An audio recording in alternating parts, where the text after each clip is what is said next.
అందరికీ praise the lord. ఈ ఉదయకాల సమయం దేవుడు నీకు ఇస్తున్న వాగ్దానము కీర్తనల గ్రంథము 23వ అధ్యాయము 3వ వచనం. నా ప్రాణమునకు ఆయన సేద తీర్చుచున్నాడు, తన నామమును బట్టి నీతి మార్గములలో నన్ను నడిపించుచున్నాడు. ఇక్కడ కీర్తనకారుడు చెప్తున్నాడు, నా ప్రాణమునకు ఆయన సేద తీర్చుచున్నాడు. అంటే విశ్వాసులు, అంటే దేవుని నమ్మినవారు విశ్వాసులు ఈ లోకంలో ఉన్నంతకాలం కూడా వారికి అలసట, విషమ పరీక్షలు తప్పవు ఖచ్చితంగా. కొన్నిసార్లు వారు కృంగిపోయి నిరాశ చెందాలనే దుష్ప్రేరణకు కూడా గురవుతూ ఉంటారు. అలాంటి సమయాల్లో కాపరి ఏం చేస్తాడు అంటే వాళ్ళు దరిచేరి వారి ఆత్మలకు సేద తీర్చి వారిని ఊరడిస్తాడు. ఎందుకు అంటే వాళ్ళు నిరాశలో ఉన్నారు కాబట్టి భయపడదు, ధైర్యంగా ఉండి నేను ఉన్నానులే, నేను చూసుకుంటా అని చెప్పి వాళ్ళని ఊరడిస్తాడు. ఆయన మనల్ని నీతి న్యాయాల మార్గాల్లోనే నడిపిస్తాడు.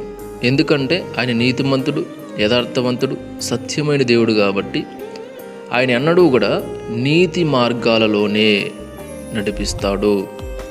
ఆయన పొరపాటును కూడా ఎప్పుడు కూడా వక్ర మార్గాల్లో కానీ, మోసకరమైన విశాల వీధుల్లో కానీ, భ్రష్టత్వం, పాపం ఉన్న దారుల్లో కానీ మనల్ని నడిపించడు.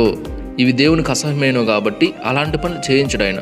ఈ మంచి కాపరి నిన్ను అబద్ధాల్లో ఇరికించే చెడ్డదారుల్లో కానీ, మంచి చట్టాన్ని మీరే విధానంలో న్యాయం తప్పి ప్రవర్తించవలసి వచ్చిన మార్గాల్లో కానీ నడిపించాడు అని పొరపాటును కూడా నువ్వు ఎప్పుడు కూడా అనకూడదు. ఎందుకంటే అలాంటి మార్గాల్లో ఆయన నిన్ను నడిపించడు. ఆయన ఎప్పుడు కూడా అలా చేయడు. ఆయన నామం వచ్చి ఆయన తండ్రి మహిమ తన గొర్రెలతో ముడిపడి ఉన్నాయి కదా. ఆయన వారిని ఎప్పుడూ కూడా సత్యము, న్యాయము, యథార్థతో కూడిన దారుల్లోనే నడిపిస్తాడు. కాబట్టి దేవుడు మనిషిని ఎప్పుడు కూడా మంచి దారిలోనే నడిపిస్తాడు, సత్యమైన దారుల్లోనే నడిపిస్తాడు. చెడు దారుల్లో నడిపించడు పొరపాటును కూడా, ఎందుకంటే దేవునికి అవి అసహ్యమైనవి. Praise the lord. లోకంలో చూసుకుంటే లోకం వచ్చి చెడు దారుల్లో నిన్ను నడిపిస్తుంది, నిన్ను చెడగొడుతుంది, భ్రష్టు పట్టి చేస్తుంది. కానీ దేవుని పైన అనుకుంటే, దేవుని యొద్దకు వస్తే మాత్రము వాటి నుంచి దేవుని నిన్ను తప్పించి మంచి దారిలో నడిపిస్తాడు, మంచి మార్గంలో నడిపిస్తాడు. ఆ పాప శాప దోషాలన్నిటి నుంచి కూడా విడుదలనిచ్చి నిన్ను పరిశుద్ధపరుస్తాడు. ప్రైజ్ ది లార్డ్ కదా.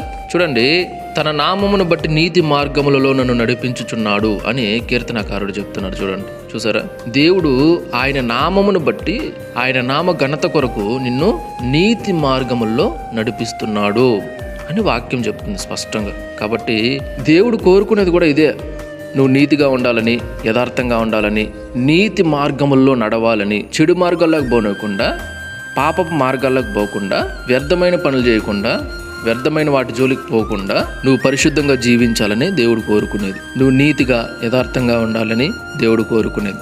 కాబట్టి దేవునిపై నువ్వు ఆధారపడితే, దేవుని నమ్ముకుంటే దేవుడు నిన్ను చెడు మార్గాల్లోకి వెళ్ళనీయడు, చెడు పనులు చేయనీయడు, మంచి మార్గంలో నడిపిస్తాడు, మంచి పనులే చేయిస్తాడు. Praise the Lord. కాబట్టి ప్రతి ఒక్కరు కూడా రండి, దేవుని దగ్గరికి రండి, ఆయన మార్గాల్లో నడవండి, ఆయన ఆలోచనను బట్టి నడవండి, ఆయన మిమ్మల్ని నీతి మార్గాల్లో నడిపిస్తాడు. ఒకవేళ నువ్వు గాఢాంధకారపు లోయలో సంచరించినా కూడా తర్వాత ఏ అపాయం వచ్చినా కూడా నువ్వు భయపడవు. ఎందుకంటే నువ్వు నీతిగా ఉన్నావు, యథార్థంగా ఉన్నావు, దేవుడు నీ పక్షమున ఉన్నాడు. కాబట్టి నువ్వు ధైర్యంగా ఉంటావు, అసలు ఏ భయం ఉండదు నీకు. Praise the Lord. కాబట్టి ప్రతి ఒక్కరు కూడా ఆలోచించండి, రెండు తలలు వంచండి, ప్రార్థన చేసుకుందాం. మహాపరిశుద్ధుడ, ప్రేమ నమ్మకము గల మా తండ్రి, మీకు వందనాలు, స్తోత్రాలు. దేవా, ఈ ఉదయకాల సమయంలో ఈ వాక్యం ద్వారా మాతో మాట్లాడినందుకు స్తోత్రాలు. తండ్రి, నా ప్రాణమునకు నీవు సేద తీర్చుచున్నందుకు స్తోత్రాలు. మీ నామమును బట్టి నన్ను నీతి మార్గంలో నడిపిస్తున్నందుకు స్తోత్రాలు.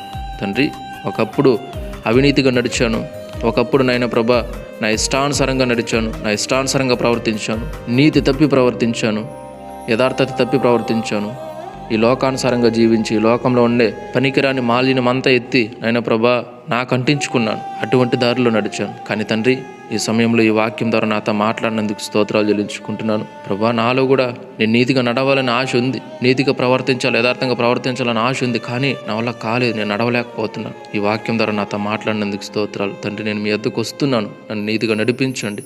ఈ పాప శాప దోషాల నుంచి నాకు విడుదలనివ్వండి, స్వేచ్ఛనివ్వండి. నేను మీకు మహిమకరంగా, నీతిగా, యథార్థంగా నడవటానికి సహాయం చేయండి అని ప్రభా, ఎంతమంది అయితే ఈ వాక్యాన్ని బట్టి నాయనా వారి తప్పులు తెలుసుకొని మీ వద్దకు వస్తున్నారో, పశ్చాత్తాపడుతున్నారో, నన్ను నీతిగా నడిపించనని అడుగుతున్నారు. వారందరి జీవితాలు మీరు కార్యం చేయండి. స్తోత్రాలు చెల్లించుకుంటున్నాను యేసయ్య. సహాయం చేయమని, వారందరికీ మారు మనసు రక్షణ ఇచ్చి నీతి మార్గాలు వారిని నడిపించమని, బలపరచమని, సహాయం చేయమని.